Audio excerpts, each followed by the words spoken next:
вас, дорогие телезрители. В эфире программа «Главное». Меня зовут Рина Цычоева.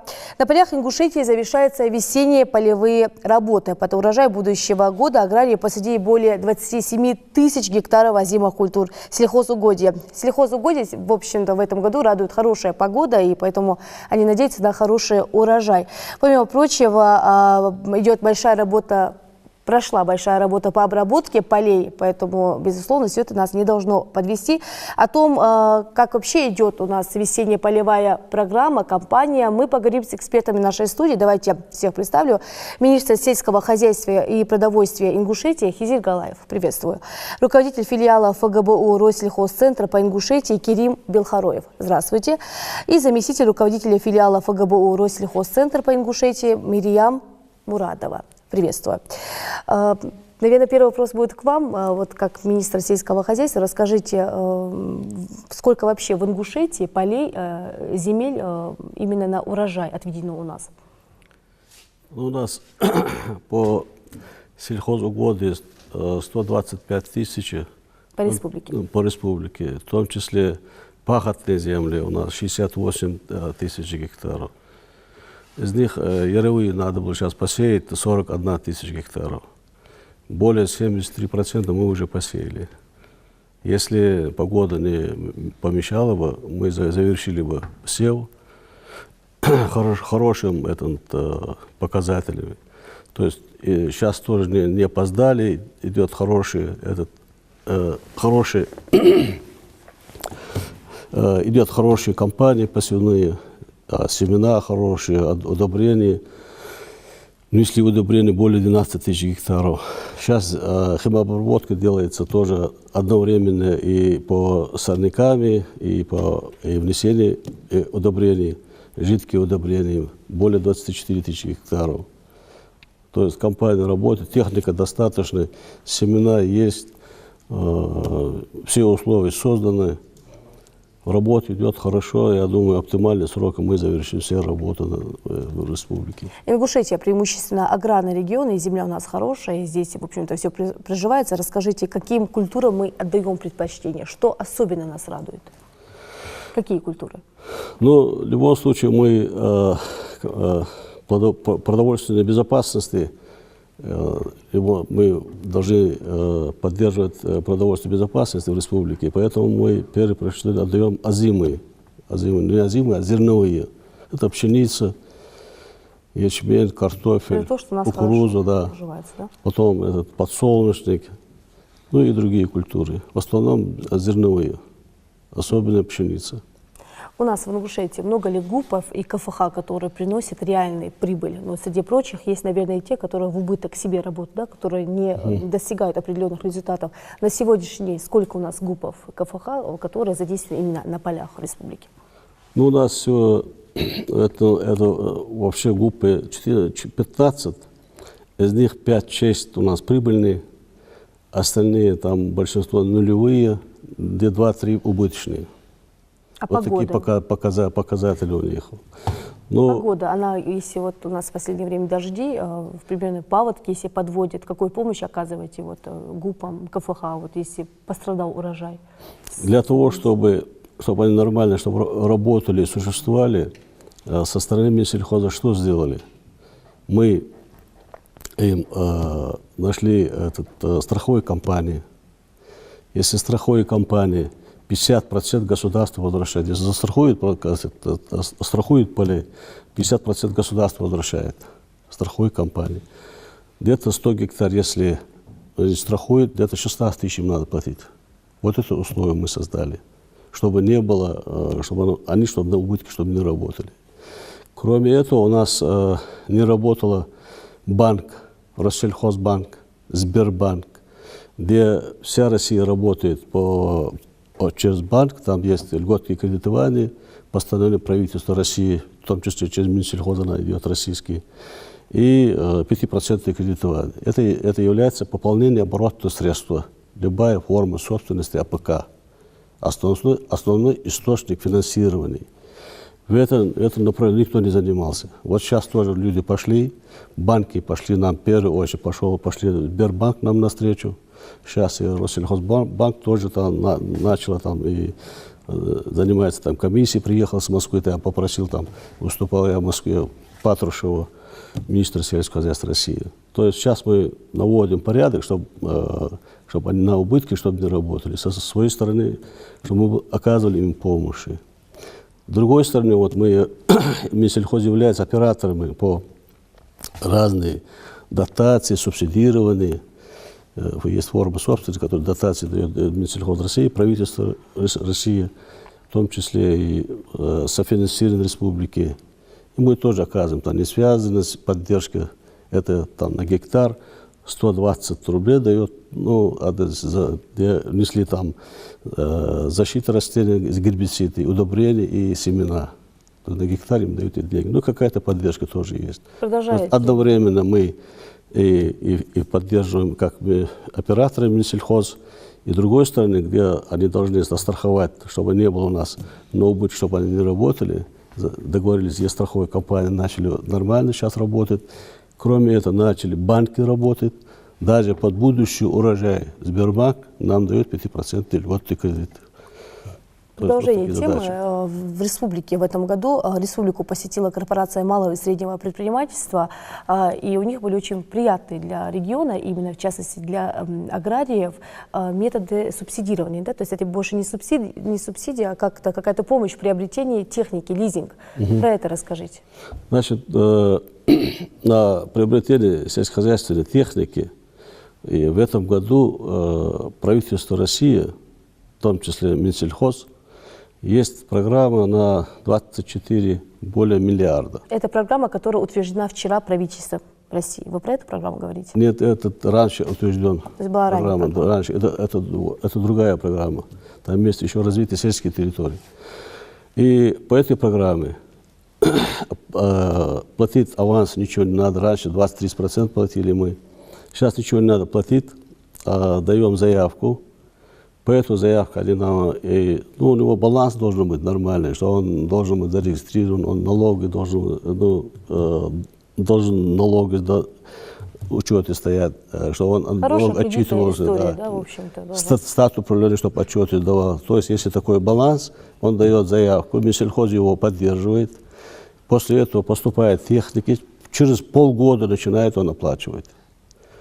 И в течение года удорожали там, техники вознаграждения до 3% только.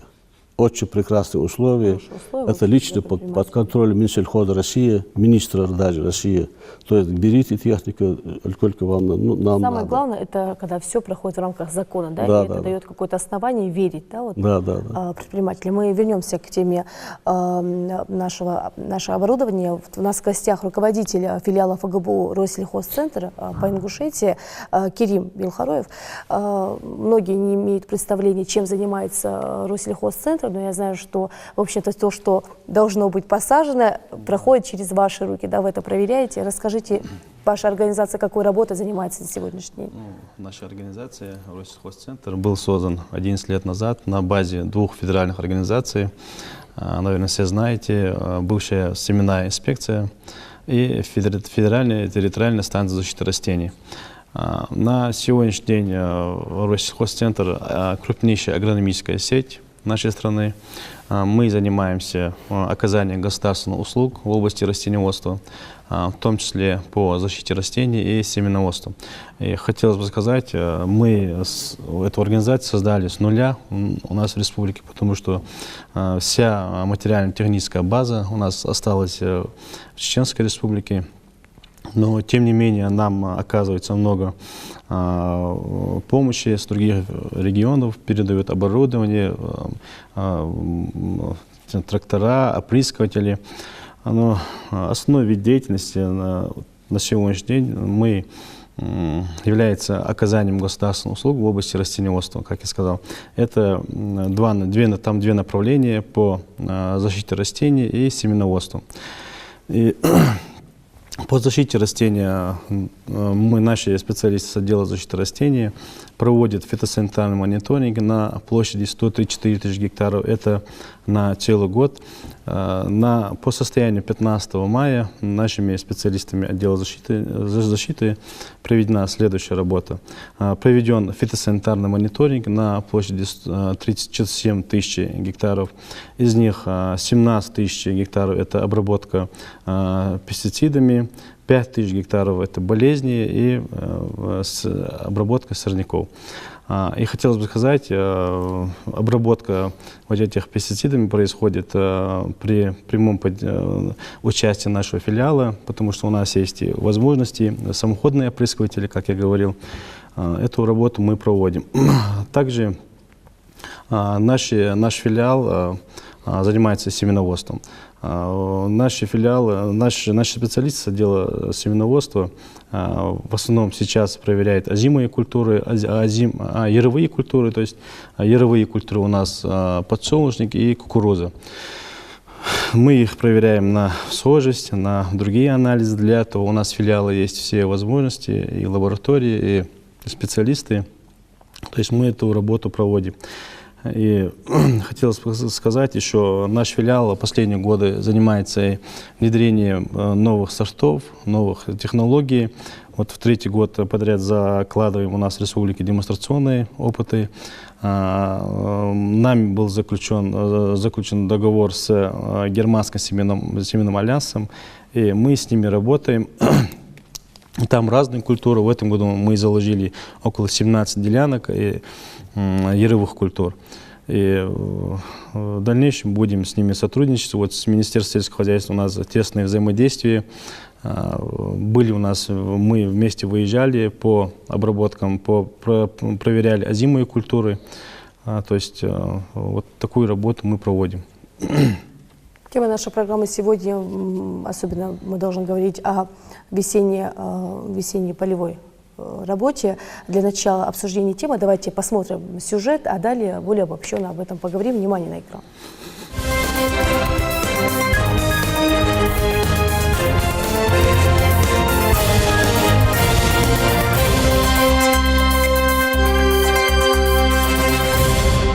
За прошедший год Министерство сельского хозяйства и продовольствия Ингушетии проделало большую работу. Было ввезено в республику 2000 тонн минеральных удобрений, недостающее количество семян и средств защиты растений. В сроки был завершен сев яровых и озимых культур. По сравнению с 2017 годом наблюдается и увеличение продуктов животноводств. В настоящее время агропромышленный комплекс республики насчитывает 23 сельскохозяйственных и перерабатывающих предприятий, 44 сельхозкооперативов, 1832 крестьянско-фермерских хозяйств, 38 тысяч личных подсобных хозяйств. Большой вклад в развитие инвестиций вносят частные предприятия. Одним из проектов, показавших хороший результат, является сад-гигант Ингушетия. Аграрии республики отмечают, год был тяжелым из-за заморозков и проливных дождей. Но несмотря на возникшие проблемы, сельхозпроизводители планируют собрать хороший урожай. Хороший показатель собранного урожая и у государственного унитарного предприятия «Насыркорд». За 2018 там собрали 1600 тонн кукурузы. В этом году землевладельцы также настроены на хорошие результаты и уже начали посевную кампанию. За последние 5 лет Министерством сельского хозяйства проделана колоссальная работа по освоению сельхозугодий. Если раньше обширные территории простаивали и зарастали сорняками, то сейчас такая халатность по отношению к земле просто недопустима.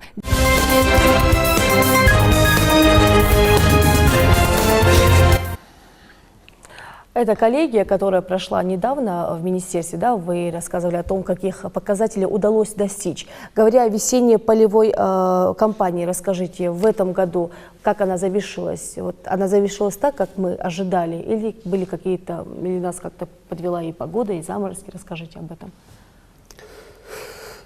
Ну, единственное, что с одной стороны погода тоже, осадки нужны были нам. Нам достаточно осадки, допустим, попадает на Здравновский район, а другие районы у нас зоны рискованные называются.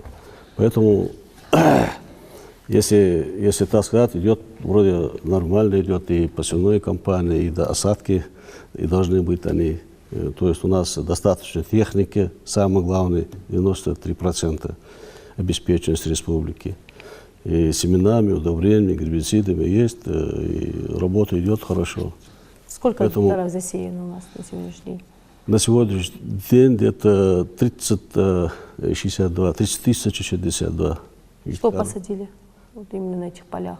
На этих полях посадили, ну там, это кукуруза там 12 тысяч гектаров, ну 18 тысяч должно было бы, 855 это картофель, ячмень яровой завершили полностью, овес завершили 4580. То есть сейчас у нас задерживается вот кукуруза и подсолнечник. Основные посеяны. Большинство хозяйств уже посеяли полностью. А есть у нас хозяйства, единственное которые не Назрановское. укладываются вот в график? Есть хозяйства, которые в график не укладываются, которых не получилось засеять в этом году? Такого нету. Такого нет. Единственное, вот погода мешает, это одновременно и температура должна быть, почва, она должна быть соответствовать. Если есть чуть-чуть холода, мы не можем это сеять. Техника нам помогает. У нас на сегодняшний день автопарк Россельхоз, сельского хозяйства, Министерства автопарк сегодня у нас позволяет нам собирать и обрабатывать поля, вот как мы хотим это. Да, 93% обеспеченность у нас техникой. Это знаменитые Полесья. Полесье, да, Кировицы, МТЗ, очень много техники. И по лизингу, который получили, мы работаем.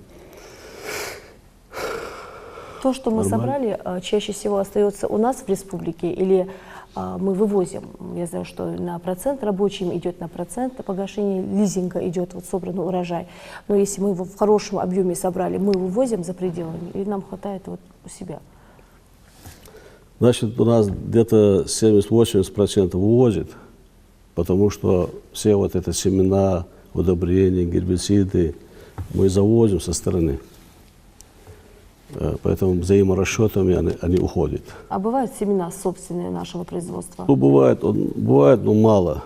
Не хватает? Мало, да, не хватает. Поэтому мы что сделали? Чтобы вот это, чтобы не было, эта причина была, что у них нету финансовой, вкладывают свои средства, ищут где-то со стороны там, Бюджетные средства, да? да, под будущий урожай, там, разными предлогами. Поэтому мы сейчас настаиваем и договорились, что уже начали работать банки, Россельхозбанк, 5% кредитование, это хорошие программы, и хорошие деньги дают они, Поддержка. хорошие условия, да, конечно. Это пополнение оборотных средств, основной источник его, он может оптимальные сроки провести все свои работы. Хорошие семена может купить, хорошие гербициды, хорошие удобрения. То есть вовремя убрать это все. Мы можем вот это поднять, это, как другие регионы делают, таким образом мы должны делать такие показатели. Расскажите, говоря поэтапно о той работе, которая проводится, к примеру, вот земля, да, кусок земли, Да. за природные какие-то последствия какие-то, да, на этой земле, естественно, тут сразу не посадишь. В первую очередь, что вы делаете? Я знаю, что многие ГУПы, многие хозяйства очищают землю от влаги, да, есть специальная возможность, если слишком много влаги, мешают растениям как-то прорасти. Также, вот как идет подготовка этих земель, обработка, какие-то... Вот расскажите про это. Такого, что влаги там больше, там, такого не бывает. Бывает единственное, что там надо сделать анализ почвенный. Ну там азот, фосфор, калий, что хватает там. Это питательные вещества, которые должна питаться это растение. Поэтому мы что сделали? Нашли Ростове компании, Ростове. Они приехали, обучили наших руководителей. Собрали мы и фермеры, и руководители, и они вот тоже от 5 до 20 тысяч только стоит 100 гектаров сделать анализ. То есть он знает, какое ему нести надо, какое удобрение, на какую культуру, все показывает. И потихоньку мы переводим его на компьютеры. Если, допустим, в этом году была пшеница, там севооборот, там чередование культуры должна быть. То есть одно и то же нельзя сеять. Поэтому следующий год кукуруза, он тут же компьютер смотрит и что туда добавит. Или азот, или фосфор, или калий, что там не хватает. И вот одновременно вот они вносят. Вот такие работы делаются. Есть разные технологии. Есть, допустим, сеялки без пахоты, без дискования, можно нулевые называются технологии. Есть, чтобы она экономически выгодна, чтобы было. Мы сейчас что сделали? За счет дизель ГСМ определяется цена продукции. Мы сейчас договорились, здесь у нас есть Барахуев, это заправочный у него. Он может на тракторе сейчас ставить газовое оборудование, будет ставить. Это и дешевле будет? Конечно, это дешевле будет, это намного экономичнее будет.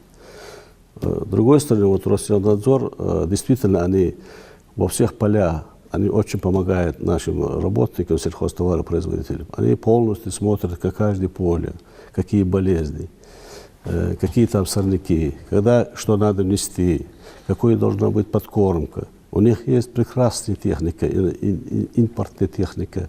Мы раньше заказывали самолет, а сейчас без самолета, вот за счет этих людей мы обходимся этим. Они сами начали производить это удобрение. Это гумат калий.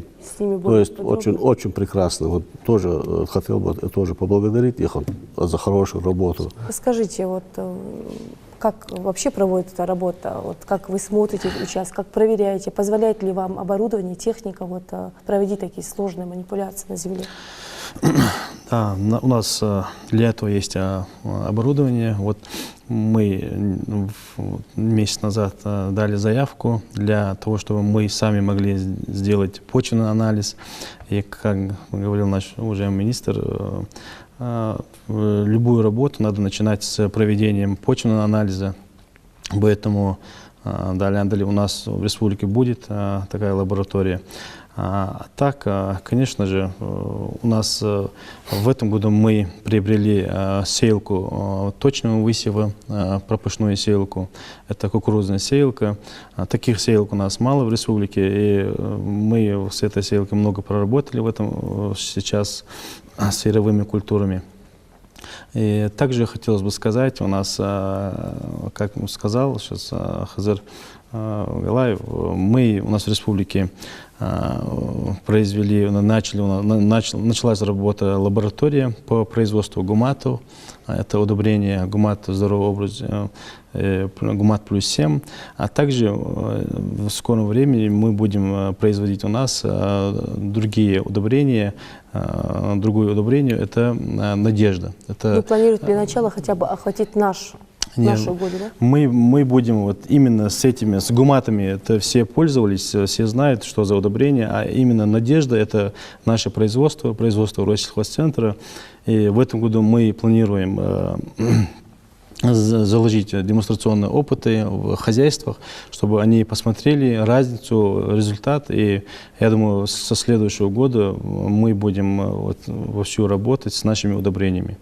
А так, конечно, у нас в республике это впервые, у нас не было производства этих удобрений. А также немаловажная лаборатория мы сейчас запустили тоже по производству энтомофага. Это габробракон, так называемый, это против хлопковой совки. Как вы знаете, у нас около 30% засеивают кукурузой и пшеницей, и там вот эти вредители, они труднодоступны, их и опрыскивать нельзя, поэтому я думаю, вот это тоже большой... Поможет, да? Да, поможет, да. И... У меня следующий вопрос будет к вам. Расскажите, новые сорта культур осваивает ли регион их на сегодняшний день? Новые сорта – это то, что мы закладываем опыты, демонстрационные опыты и ведем методическое и технологическое сопровождение этого опыта. Мы показываем вот будет у нас день поля, и мы покажем сельхозтоваропроизводителю разницу. Но там помимо того, что новые сорта, там еще какие препараты применяют. И то, что вот сейчас сказали и министр, и наш руководитель, то, что биологические методы и биоудобрения, и вот эти жидкие удобрения, они как-то как бы щадят растения и принципе, до нашего населения будет доходить здоровый урожай. Это то, что мы хотим. Так? Да, это мы то, что хотим. То, что вот это у нас, мы сейчас запускаем биолабораторию, то, что по выращиванию энтомофага габрабракана, это у нас... Мы все, наши жители нашей республики, когда многие сеют кукурузу, даже во дворе бывает, и вот когда ее раскрывают и видят вот эту большую гусеницу. Этот же энтомофаг, этот габрабракан, он проникает, он находит эту гусеницу и откладывает, он ее, откладывает на ней яйца, и вот эти личинки питаются. Это все, если мы из года в год будем применять вот эти, работать с этим, у нас просто, он не только против хлопковой совки, кукурузного мотылька, он работает еще против 60 видов вредителей, этот габрабракан. Я думаю, что свои результаты это даст. Тем более наши коллеги, руководитель Керим договорился с ставропольскими нашими коллегами, и они нам представили маточный материал, и вот мы с этим работаем. А вообще, как идет еще взаимодействие, вот именно проверка вот этих земель, угодий сельскохозяйственных? Вот как идет совместная работа с иногородними специалистами идет, или у вас есть возможность не привлекать кого-то? Ну, у нас как-то наши специалисты, у нас действительно хорошие специалисты, и вот мониторинг, который мы проводим, мы информируем Министерство сельского хозяйства, наших сельхозтоваропроизводителей о том, что какие вредители, какие болезни. Это наша работа, то, что мы должны делать. И поэтому по этому поводу, чтобы привлекать кого-то, у нас нет необходимости. Вот.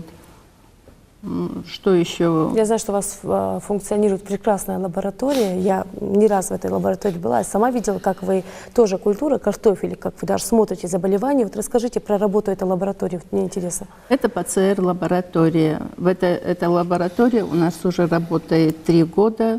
Вот сейчас мы даже сегодня обсуждали этот вопрос о том, что надо уже брать образцы, и у нас еще картофель не вырос. Именно вот по картофелю у нас не вырос, но мы уже можем дать рекомендации, какие препараты и чем он будет болеть, мы это уже определяем. Не мешает это урожаю, который, в общем-то, получится в итоге? Нет. Нет. Это наоборот, мы как-то предупреждаем. То, что хотелось бы вот, пожелать, наши эти пожелания, я думаю, и Хазыр согласится с этим, то, что у нас не на высоте культура земледелия, и то, что нет должного севооборота, это все это влияет, это нет системы ведения сельского хозяйства. Вот если бы у нас с этим наши директора хотя бы чередование культур. У нас монокультура, у нас пшеница, ячмень, кукуруза, подсолнечник. Но дело в том, что в земле-то накапливаются вот эти вредные объекты, поэтому как-то надо было бы с этим вести работу, оздоравливать почву. Недавно вот была презентация, то, что оздоравливать почву, и вот заложены тоже опыты, это пригласил министр сельского хозяйства, пригласил этих производителей, этих препаратов, ну, покажет результат, что будет, как будет, будем смотреть уже по созреванию. У меня к вам вопрос, скажите, вот есть ли у нас специалисты, которые могут, вот, в вашей лаборатории работают специалисты, которые могут без проблем вот, выявить заболевания, которые в этой сфере давно? Да, у нас есть такие специалисты. Именно в ПЦР-лаборатории у нас прекрасный специалист. Он обучался в Москве, уже не первый год делает эти анализы и много делал вот эти анализы. Так что проблем с специалистами у нас нету. И тем более хотелось бы еще добавить, вот эта лаборатория, ПЦР-лаборатория, тоже дорогостоящая лаборатория, такой лаборатории нету у наших соседей, поэтому мы в этом году разослали им заявки, и они будут с нами работать, отправлять образцы. То есть этот ГМО-анализ мы можем делать и у нас, как у нас в республике, так и за пределами нашей республики, в целом в СКФО. Какие культуры вот еще помимо картофеля, помимо зерновых, есть возможность как-то проверять? У нас в данное время мы можем проверить картофель и кукурузу. В данное время мы можем соя, зерновые культуры. Но у нас до сих пор вот этих анализов практически никто не делал, но я думаю, мы сейчас с нашим дорогим министром поговорим и обсудим вот в этом году, чтобы наши сельхозтоваропроизводители делали вот эти анализы на ГМО. Это тоже очень важно. Да. У нас есть сюжет, давайте вспомним про весеннюю полевую кампанию. Есть сюжет, как обрабатывают поля. Внимание на экран, далее продолжим.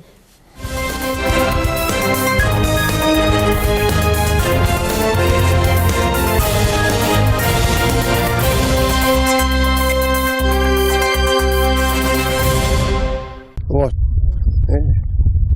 В государственном унитарном предприятии «Дружба» полным ходом ведутся полевые сельскохозяйственные работы.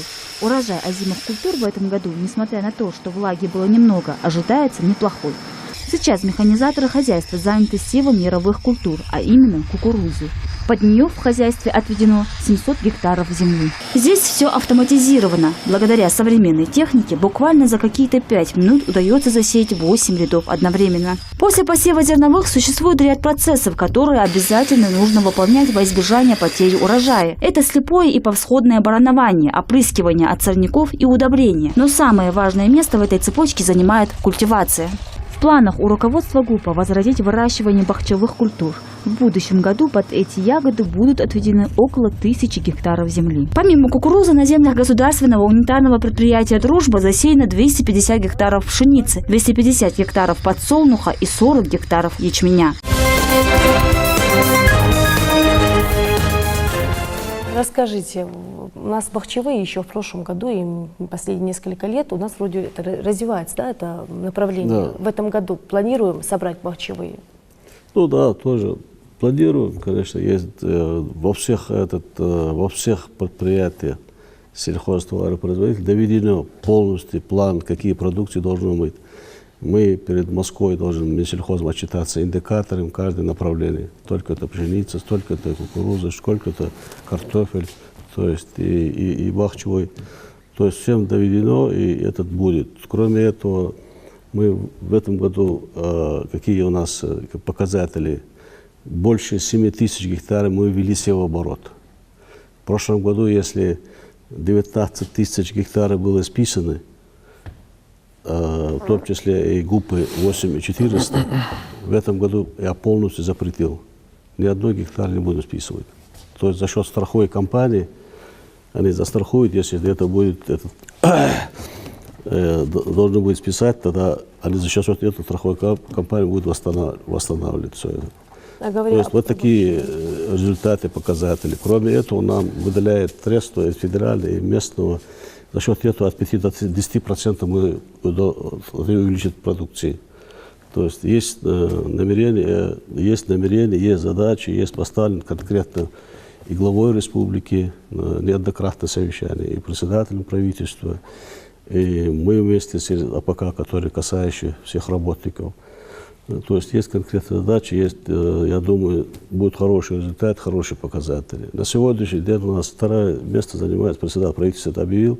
Второе место мы занимаемся по Северному Кавказу, по показателям сельхозработы.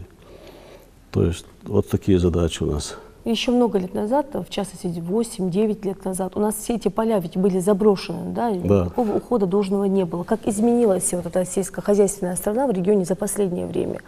Вы вот думали ли мы, что вот у нас сельское хозяйство начнет так развиваться? Но вроде как и учитывая, что тот факт, что мы-то сельский регион, да. Сельскохозяйственный, а земли-то хорошие, благоприятные для развития этой отрасли. Пока вот это есть такое импортозамещение. Так, они, когда начали нас, Россия, давить за пределы, поэтому уже начали внутри своих же обрабатывать, своих работать, и стало выгодно. Тогда не было выгодно, но все работали на убытки. А сегодня любое сельскохозяйственное производство выгодно. И работает выгодно, и большое внимание оказывает и республиканское руководство, и федеральное. Поэтому сегодня любая продукция выгодна, поэтому все люди начали работать и работают хорошо, все зарабатывают хорошо. А темпы развития этой отрасли, с какими темпами на сегодняшний день развивается сельскохозяйство в Ингушетии? Ну, Ингушетия пока, конечно, говорит такие большие результаты рано. Поэтому мы что сделали сейчас со стороны, как Минсельхоз? К нам сейчас приезжает Московский научно-исследовательский институт, который будет делать программу развития сельского хозяйства на 5 лет. Кроме этого, мы отдельно сделали программу на развитие растениноводства от начала до конца, что вот то, что говорят, вот севооборот, что было, а то у нас пополнение оборота, средства было, все это. Вот эту программу мы сделали уже. Вторая программа мы сделали по животноводству. По животноводству программа это 35 тысяч КРС, в том числе 5 тысяч дойни и 200 тысяч овцы. На эту программу нас поддержал наш глава республики. Вот эта программа сейчас, над этим работаем. А вторая программа растениноводства работаем. То есть задачи у нас большие, должны быть, мы хорошие показатели показывать. Программа по возрождению заброшенных земель в Ингушетии, она реализуется достаточно успешно. У нас за последние годы появилось много ГУПов. Да. Много ГУПов, частных крестьяно-фермерских хозяйств. Да? То есть это говорит о том, что идет какая-то поддержка государства. Расскажите про эти ГУПы. Вот, были ли они раньше, вот сегодня их больше стало. Вот почему это связано? Земля, она дает благодарностью или вот с чем связано появление? Ну, сегодня ГУПы наоборот меньше. Раньше они были побольше, сейчас они стали меньше. Да. Раньше были больше. Но сейчас зависит от руководителя. В советское время зависело, что надо. Была система, по системе вы работали. А сейчас зависит любой руководитель, любой уровень зависит от этого руководителя. Как этот руководитель поставит, так и будет. Вот, допустим, у нас Богатырев Руслан работает, это Малгобеке, ГУП Беркат. С первого аушу при аушу и с тех пор до сегодняшний день он занимается первым местом. Вот руководитель. Другие руководители, ну, понятно, другие руководители. Любое место зависит от этого руководителя. Так, мы к вам еще вернемся. Я знаю, что у нас демонстративные поля, да, развиты. Вот можете про это рассказать? Вот что на этих полях высаживают чаще всего? Это вот к вам вопрос. Демонстрационные поля – это у нас закладка демонстрационных опытов. Это уже 3-й год. В этом году мы 17 сортов высеяли, высадили.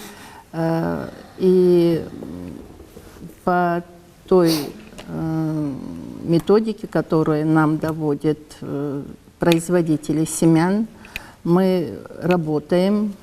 И вот на дне поля покажем, каких результатов мы достигли. А что вы посеяли, именно какие культуры? Мы посеяли сою, яровой ячмень, кукурузу, подсолнечник. Это по несколько сортов. Это новые сорта, да? Это новые сорта, это гибриды, есть кукурузы, подсолнечника. Это новые сорта. И будем смотреть. То, что в прошлом году у нас были заложены опыты, это все видели, какой подсолнечник показали. Самое интересное, мимо нас, когда это около трассы расположены демонстрационные эти поля наши, и останавливались, и подходили, смотрели даже. Вот. И я надеюсь, что сельхозтоваропроизводители увидят, когда вообще сельхозтоваропроизводитель, пока он не увидит и пока сам воочию не пощупает, он вот как-то больше доверяет тому, что он видит. Ну, будем по результатам смотреть. И мне бы еще хотелось, вот сейчас министр сказал о том, что не разрешил списать озимые. Да, был тяжелый год, был дефицит влаги не только в осенний период, также в период, зимний период, бесснежная зима. И то, что на сегодняшний день использовали и кассы, это жидкие минеральные удобрения, и то, что удобрения.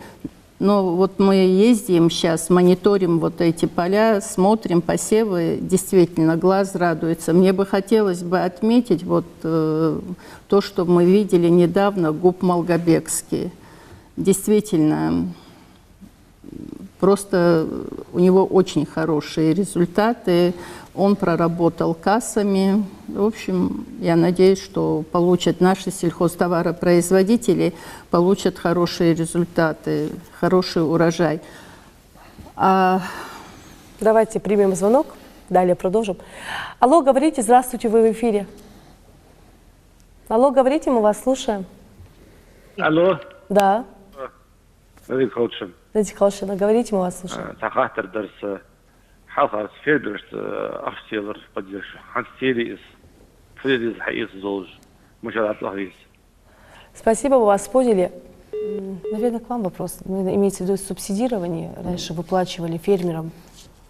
Фермерам, да? Да. Была такая программа в республике? Есть. Господдержка, наверное, имеется? Есть, сейчас есть. То есть для того, чтобы вот взять эту господдержку, куда нужно обратиться, какие документы собрать? В Минсельхоз надо обратиться, и все, там есть отделы по крестьянским, фермерским хозяйствам, малые предпринимательские есть, начальник отдела Базгиев, есть и другие отделы, там, пожалуйста, есть у нас семейные по крестьянским, фермерским хозяйствам, по семейным у нас есть поддержка. Там есть у нас средства 30 миллионов. Есть и грантовые, начинающие, где-то 126 миллионов. У нас есть, пожалуйста. Кроме этого, если у него поля есть, там это не связанная поддержка. Если элитные семена, там тоже есть. Все приходят. У нас есть сайт Минсельхоза, там все расписано постоянно, мы вывешиваем, информируем всех. Говоря о господдержке, там есть эта информация, да? Да. Мы вас поняли. Я знаю, что мониторинг Россельхозцентр проводит часто мониторинг земель на мышевидных грызунов. Да? Расскажите, неужели такие водятся у нас вот именно в землях? И как они могут навредить будущему урожаю, как могут испортить почву? Да, мы проводим вот этот фитосанитарный мониторинг, вот это и включается в это и мышевидные грызуны. В этом году их было меньше, чем в прошлом году. Это из-за того, что из-за кормовой базы, то, что у нас не было. Но мы, тем не менее, обследовали около 10 тысяч гектаров земли. Было обработано инсектицидами около 7 тысяч гектаров. А также силами нашего филиала мы тоже производили вот эту приманку, помогали нашим сельхозтоваропроизводителям. Расскажите, как идет эта работа? Вот земельный участок, да, и вы знаете, что здесь, скорее всего, вводятся мышевидные грызуны, да. Как вообще идет поэтапно эта работа? Это техника или это сами люди? Да, в основном их лучше всего разбрасывать обычно ложками. Можно, конечно, так экономичнее. Можно, конечно, и румом. Большинство наших сельхозтоваропроизводителей разбрасывают румом, потому что те сельхозтоваропроизводители, у которых объем больше, много объемов, они разбрасывают румом. Конечно же, было бы разбрасывать чисто простыми ложками. Ну, смотрите, огромная территория, огромная земля, ложками не сможешь... Ну, если огромная территория, конечно, надо румом. Вы имеете в виду как частные, да, вот хозяйства, небольшие огороды, да? Ну, например, 50-100 гектаров можно вот ложками. Нанимать людей, прогулять. Ну, обычно нанимают людей и разбрасывать. А так намного эффективнее. Тем более мы сами занимались, как я говорил, производством этой приманки. И биологической приманки это намного лучше и экологичнее. Это не влияет на и эффективно, конечно, и не влияет на окружающую среду. Расскажите, а как могут испортить эти грызуны почву и урожай? Как испортить? Они портят в первую очередь урожаи. Ну, вот мы проводим мониторинг, провели, посмотрели, сколько, если выше экономического порога вредоносности, мы рекомендуем хозяйствам, чтобы они работали уже с приманками. Это ведь не то, что это вся площадь, это определенный участок, да? Где определенные участки, чтобы они проработали. Но здесь еще одно было то, что не все ведь работают, и близлежащие вот эти крестьянско-фермерские хозяйства. Вот у нас действительно вот это самое плохое, то, что крестьянско-фермерские хозяйства не все обрабатывают против мышевидных грызунов.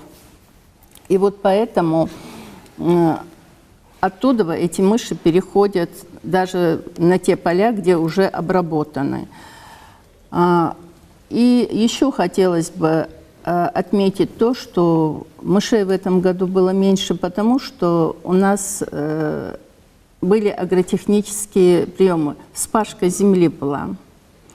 Если дискование, все-таки, когда дискуют почву, эти мыши, они сохраняются, и их норы, и все сохраняется. А вот когда идет с оборотом пласта, это уже свой результат дает. И поэтому действительно мышей в этом году было меньше. Это были в некоторых хозяйствах, которые проработали. Давайте примем звонок, а потом поговорим об этом более подробно. Алло, здравствуйте, говорите, вы в эфире, мы вас слушаем. Можно Здравствуйте, говорить, мы да? вас слушаем. Алло. Да, говорите, пожалуйста, мы в эфире. Земли, посевная площадь, которая находится в сельском поселении Газиюрт, что вы намерены с ними делать? Вы же давным-давно одно название не обрабатываете. Спасибо, мы вас поняли. Да.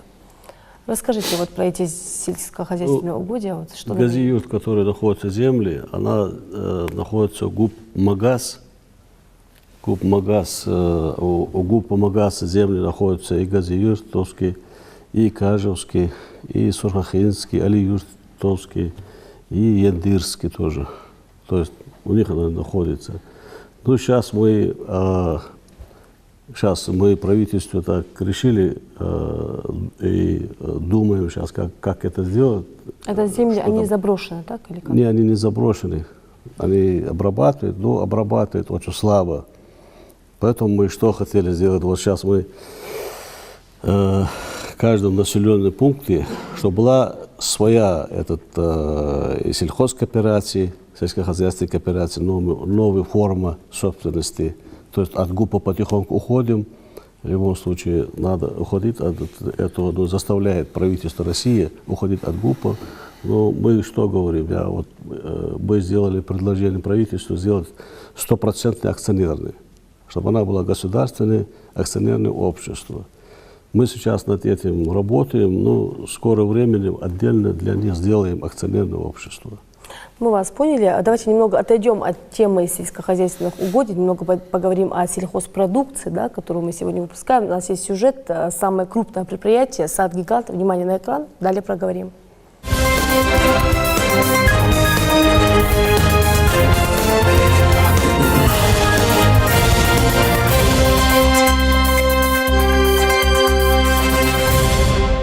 В тепличном агрокомплексе приятная суета. Рабочие на разных уровнях производств трудятся, чтобы получить богатый урожай томатов. К слову, первые в этом году уже успели собрать почти 200 тонн продукции. Все дело в правильном ухаживании за растениями, делятся аграрии. Тивей, Фаворита, Минар, Гусарский и Черри – это далеко не весь список обширного разнообразия сортов томатов, которые выращивают на 10 гектарах агрокомплекса. Но особенно среди прочих выделяются необычные помидоры желтого цвета. Как нам пояснили, это экспериментальный сорт лимончелло. В агрокомплексе предусмотрена технология подачи питательного раствора комбитизированной системой. Для этого во втором блоке оборудованы 8 емкостей с чистой водой объемом 200 кубов каждый. Прежде чем подать на грядки, воду смешивают с маточным раствором минеральных удобрений. До конца года аграрии планируют собрать здесь около 5000 тонн продукции. Ожидается, что предприятие станет одним из крупнейших в сфере агропромышленных комплексов республики и позволит полностью обеспечить регион овощами и выйти на экспорт.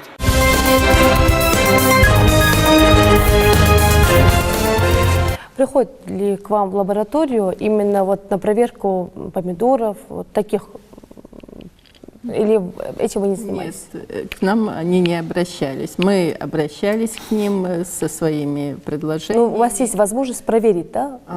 Возможность проверить, ну там помидоры нет. Помидоры нет, да. А что можете проверить? Мы Оборудование, проверяем зерновые.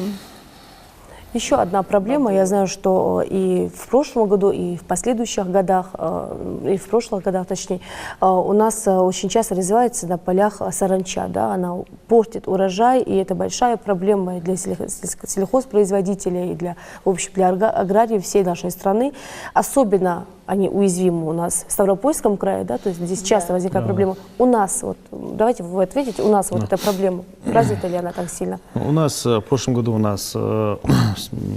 более-менее стабильно было по саранчевыми. Были у нас очаги в Суринском районе, в Малгобекском районе, но не было экономического порога, выше экономического порога вредоносности. Но в этом году отрождение личинок началось раньше, чем обычно, на 10 дней, где-то на 2 недели. И поэтому погодные условия благоприятствуют развитию этих саранчевых вредителей. И нам нужно быть готовыми.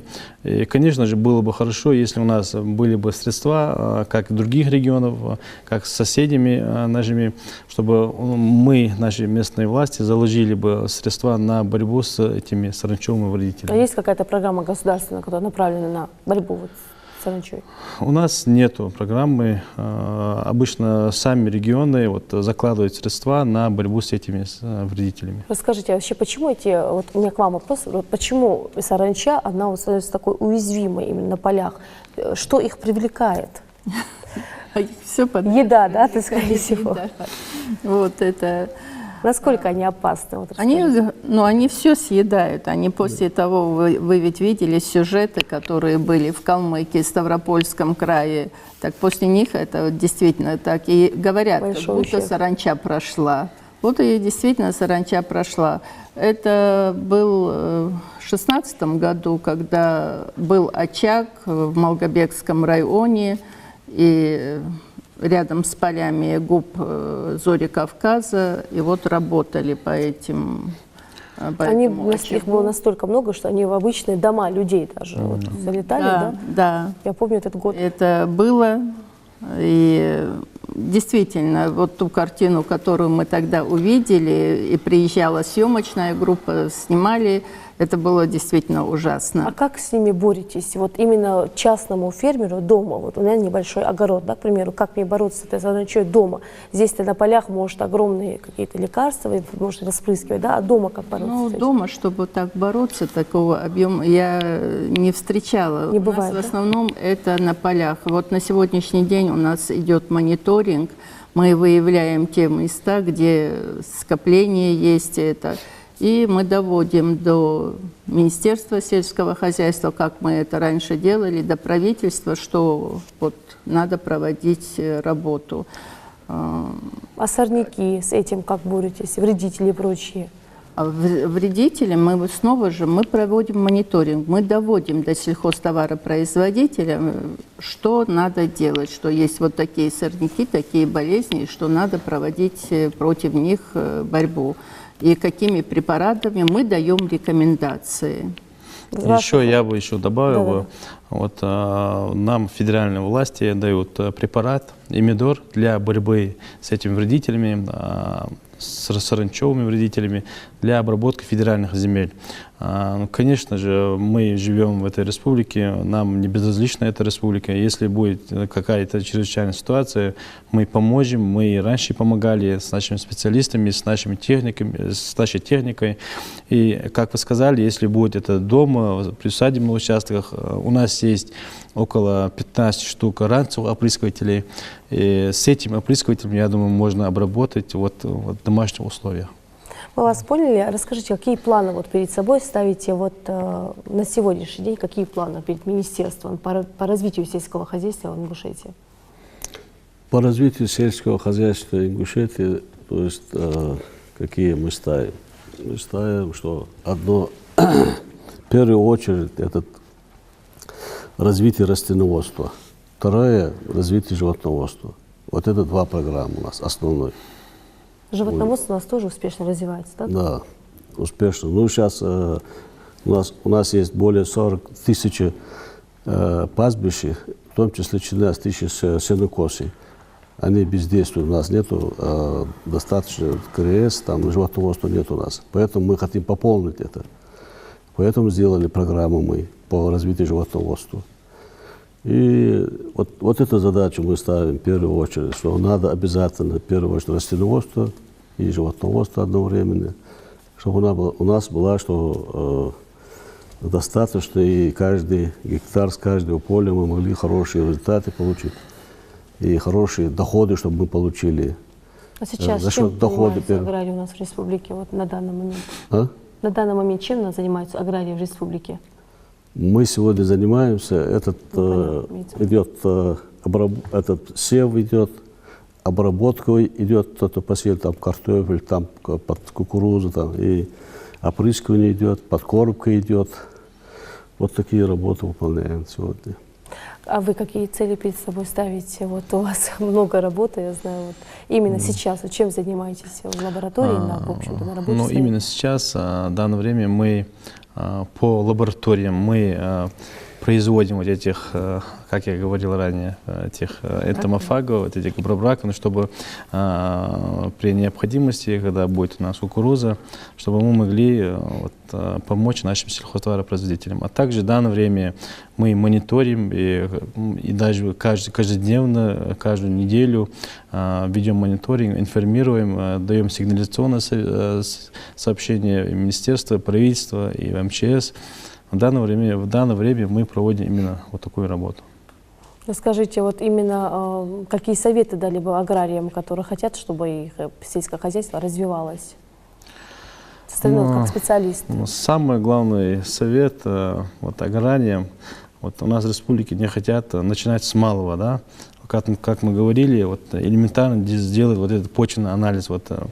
До этого никто не делал. Сейчас наш дорогой министр начал уже задумываться, что надо начать с малого, надо начать с этого анализа, надо знать, сколько там содержания фосфора, калия и этих химических элементов. После этого только можно делать дальнейшие обработки. И, конечно же, немаловажно, это нормальная пахота. Поэтому это самое главное направление. Скажете? Дело в том, что действительно этот почвенный анализ, он очень важен. У нас, когда мы сеем одно и то же, у нас есть поля, на которых по несколько лет сеют одну и ту же культуру. Патоген накапливается в почве. Почва – это тоже, как можно сказать, сравнить с живым организмом. И как и любой организм, он и болеет, и его надо лечить. И этот почвенный анализ, это очень важно. И еще одно. Все время говорили издревле, что посеешь, что пожнешь. И все семена, которые возятся в республику, мы стараемся проверить, мы проверяем, сами выезжаем, и к нам привозят. Именно чтобы эти семена проходили проверку. Это было несколько лет назад, тоже закупили семена, крестьянское фермерское хозяйство привезли. Он продал. И оказалось, что один нашелся, который принес нам на анализ, и 14% схожести. Хорошо, что это было ранней весной. и что успели заменить это все. И поэтому пожелания были бы такие, чтобы весь семенной материал, который завозится в республику, проходил проверку. Это они себя страхуют, это все делается для себя. И самое главное то, что своевременные обработки. И хотелось бы отметить то, что в этом году многие работали баковыми смесями. Это не только гербициды, они туда и фунгициды, это против болезней, инсектициды против вредителей, и также стрессоснимающие препараты. Делали баковые смеси и работали. Я думаю, что это все даст свои результаты в дальнейшем. Спасибо вам за то, что приняли участие. В программе сегодня мы узнали много нового. Дорогие телезрители, мы говорили о весенних полевых работах. А у меня на этом все. Всего доброго и оставайтесь на Национальном.